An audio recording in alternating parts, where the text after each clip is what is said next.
Hello students, we are going to start exercise 6.2 today. Question number first, find the values of x and y and then show that AB is parallel to CD. This is the diagram given. तो diagram बड़े ध्यान से देखनी है. हमारे पास AB और CD को finally हमें पैरेलल प्रूव करना है. उससे पहले x और y की वैल्यूज़ निकालनी है. तो कंसेप्ट हमने पिछली एक्सरसाइज में पढ़े हैं, एक्सियम्स की हैं, थ्योरम्स की हैं. तो बड़े ध्यान से देखिएगा. यहाँ पर हम सपोज कर लेते हैं कि ये जो पॉइंट है E है और ये पॉइंट हम F सपोज कर लेते हैं, ये वाला. ठीक है जी.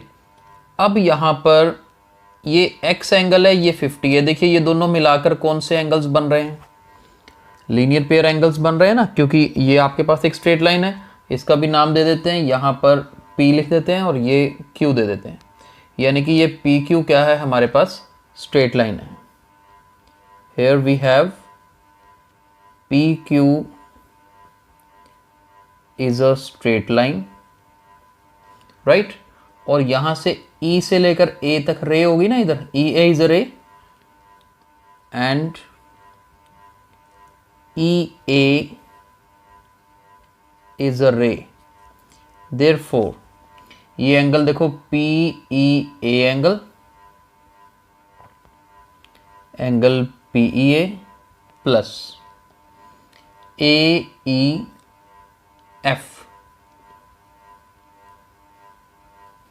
इन दोनों का सम क्या होगा? 180 degree. Reason linear pair angles, straight line के ऊपर एंगल्स बन रहे हैं तो उनका सम क्या होगा? 180 degree. PEA is 50 degree. Angle AEF is x, which we need to find.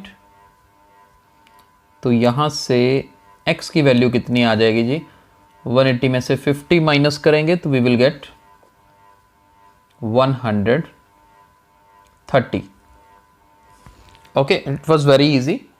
And second, ये देखिए CFQ also. CFQ angle, it is equal to DFE. यानी कि ये वाला एंगल और ये वाला एंगल दोनों इक्वल हैं. Reason vertically opposite angles. अब इसकी वैल्यू है 130. DFE क्या है? y. इसका मतलब हमारे पास y की वैल्यू कितनी आ गई जी? 130 डिग्री आ गई. इसे फर्स्ट सपोज कर लीजिए, इसे सेकंड सपोज कर लीजिए. फ्रॉम फर्स्ट एंड सेकंड जो x है वो किसके इक्वल आ गया? y के इक्वल आ गया. अब देखो x y के इक्वल आने का मतलब ये पूरा एंगल AEF ये किसके इक्वल है? DFE के. अब आपने समझने वाली बात क्या है? देखो जब ये दो लाइंस पैरेलल होती थी तो हम अल्टरनेट इंटीरियर एंगल्स को इक्वल लिखते हैं. अब अल्टरनेट इंटीरियर एंगल्स अगर इक्वल हैं तो लाइंस क्या होनी चाहिए? पैरेलल होनी चाहिए. इसका कन्वर्स भी ट्रू है. यहां लिखेंगे but these are alternate interior angles. ये तो अल्टरनेट इंटीरियर एंगल्स हैं. तो इसका मतलब फिर लिख सकते हैं अगली लाइन में, therefore AB is parallel to CD, hence proved. तो इस तरह से x और y इक्वल आने से मतलब अल्टरनेट इंटीरियर एंगल्स इक्वल हो गए हैं तो लाइंस डेफिनेटली क्या होंगी? पैरेलल होंगी. Let's move to question number second. Read the statement of question number second. If AB is parallel to CD, then C D is parallel to E F, ये दो चीज़ें गिवन है, and Y is to Z, Y ratio Z, ये रहा Y ये रहा Z, ये हमें 3:7 दे रखा है। We need to find the value of X, यानी कि इस एंगल की वैल्यू निकालनी है। सबसे पहले चीज़ यहाँ पे जो क्लियर करते हैं कि जी ए बी पैरेलल है सी डी के, सी डी पैरेलल है ई एफ के, राइट ये हमें गिवन है दोनों चीज़ें। तो इसका मतलब ए बी जो है वो ई एफ के पैरेलल होगा। पहले तो ये चीज़ क्लियर कर लेते हैं, भी ए बी सी डी के पैरेलल है, सी डी ई एफ के पैरेलल है, तो फाइनली ये स्टार्टिंग वाली ऊपर वाली ए बी लाइन और लास्ट वाली ई एफ लाइन, ये दोनों भी आपस में क्या होंगी, फिर पैरेलल होंगी। पहले तो यहाँ तक क्लियर कर लिया। ऑल्सो नाउ अब ये देखो ए बी और ई एफ दोनों पैरेलल है ना, A B parallel E F है, और इसका अगर नाम दे दें, चलो इसका नाम P और Q दे देते हैं। Now A B is parallel to E F and P Q is a transversal. P Q क्या है जी, ट्रांसवर्सल है। इसका मतलब x और z, ये बीच वाली लाइन को भूल जाओ, बिल्कुल नहीं याद रखना बीच वाली को, सीधा इतना याद रखो कि ए बी और ई एफ दो लाइंस है पैरेलल, ये ट्रांसवर्सल है, तो इसका मतलब ये x और z दोनों क्या होंगे, इक्वल होंगे। क्यों इक्वल होंगे, इसका reason alternate interior angles, alternate interior angles हैं जी, इसलिए x और z इक्वल होंगे। ठीक है। Now since y ratio z is equal to 3:7, therefore let y is equal to 3p and z is equal to 7p। अब हम इसको suppose कर सकते हैं, ये हमारे ऊपर है, क्योंकि जब भी आपको रेशो दी होती है आप उसको इस तरह से सपोज करते हैं। बहुत सारे क्वेश्चंस आपने किए हैं पहले। नाउ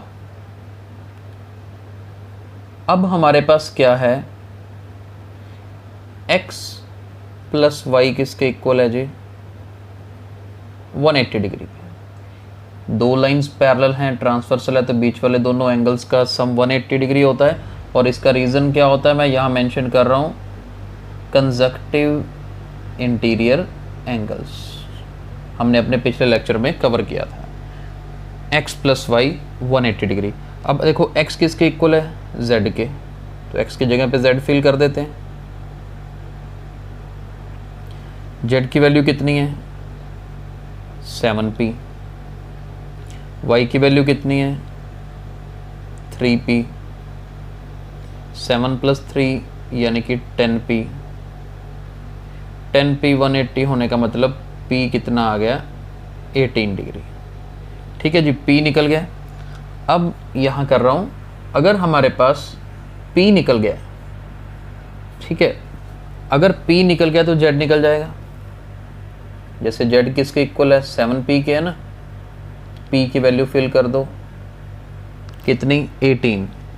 अब 18 को 7 से मल्टीप्लाई करोगे कितना आएगा, 8 7 = 56, 5 बचेगा, 7 1 = 7 और 7 + 5 12, यानी कि z किसके इक्वल आ गया, 126।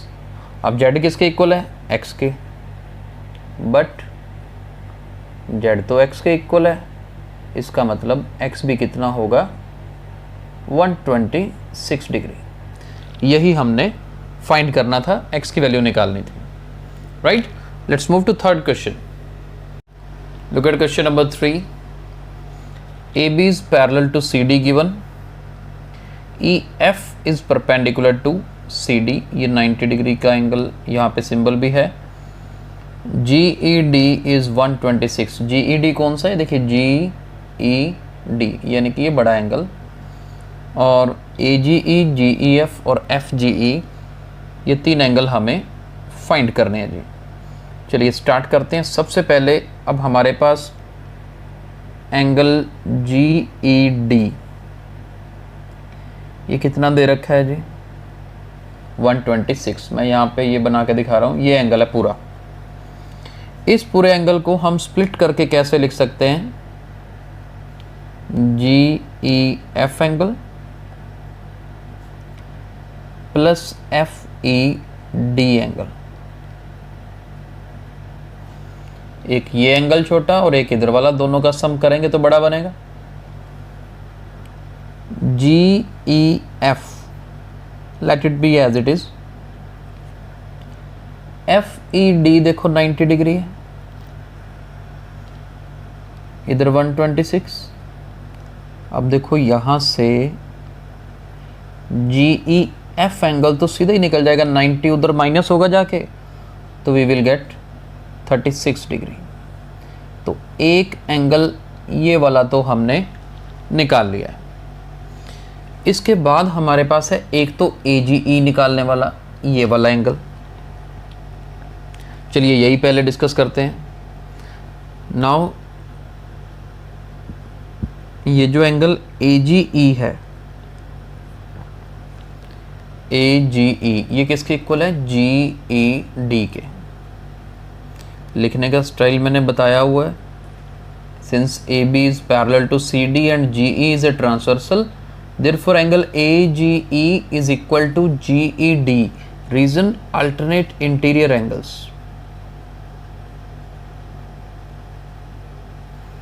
इसका मतलब AGE एंगल किसके इक्वल आएगा जी, it will be equal to 126 degree. तो जी ये एंगल भी आ गया।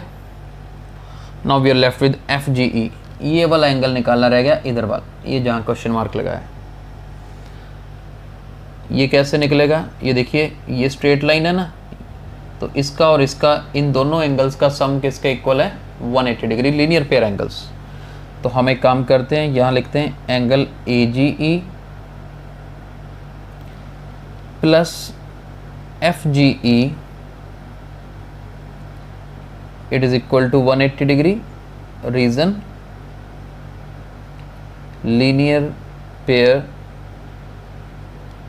एंगल्स। तो एंगल AGE की वैल्यू तो 126 आ चुकी है, FGE की हमें निकालनी है।